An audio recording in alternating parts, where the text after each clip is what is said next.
Jack Cafferty's here with the Cafferty File. Jack. There are growing signs that the federal government wants more control over the Internet.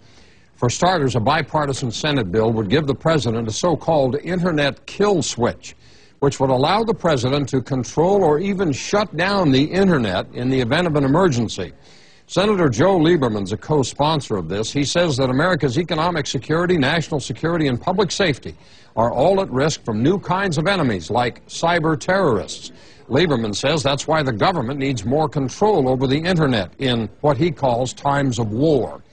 Critics worry about the level of control the bill would give to the president, and they claim it could have unintended consequences. Speaking of terrorism, the Homeland Security Department says the United States has got to do more to monitor terrorist groups that use the Internet to recruit and train. DHS Secretary Janet Napolitano says the government needs to find the right balance between protecting individuals' rights to privacy and keeping the country safe. This comes on the heels of several domestic terror attacks in which the Internet played a key role. It's believed the terrorists in both the Fort Hood shooting and the attempted bombing of Times Square were inspired by online postings of Islamic extremists. And finally, the Federal Communications Commission is getting into the act, too, taking steps toward more Internet regulation. Last week, the FCC voted to formally consider tighter control over high-speed Internet companies. Until now, these companies have operated with virtually no government oversight. So here's the question. How much power should the government have when it comes to the Internet?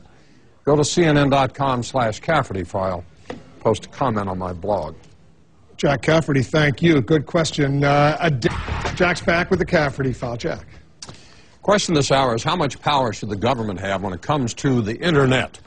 Kathy writes, a kill switch is totally dangerous regarding freedom of speech. Like, totally. The Internet gives us all access to the outside world immediately. Open outside communication keeps nations and governments somewhat honest. Our media is already compromised with biased accounts of stories. Our history books are being rewritten by conservative, short-sighted idiots. And now we are going to allow a politician the right to control the Internet? What crisis should be so bad as to shut down our access to news and communication?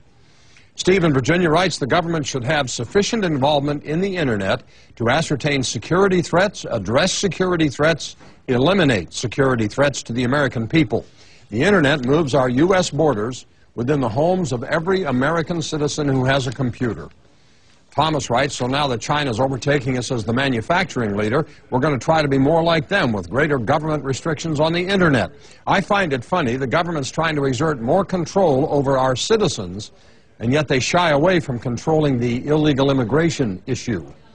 Greg in Minneapolis says, had this been George W. Bush proposing a government kill switch on the Internet, the impeachment proceedings would be well underway. We don't need Big Brother having anything to do with the Internet. The only reason there is to put in a kill switch is to deal with dissenting opinions in the only way they can, rather than counter them with their own arguments. Mark in Houston writes, the outcry coming from those who use freedom of speech as an excuse to abuse our rights will be louder than those horns at the World Cup. We live in an age of fast-changing, advancing threats to this country. If shutting down the net serves a justified purpose in any one of those situations, then go for it. However, I can't think of too many people in elected office that I would trust with that control. And Jack in Florida writes, the government gets to control the flow of information. Have you ever read 1984, Jack? No president, Democrat or Republican, should ever have that power. If you want to read more on the subject, you'll find it on my blog at CNN.com/Cafferty File. Thanks, Jack. Thanks very much.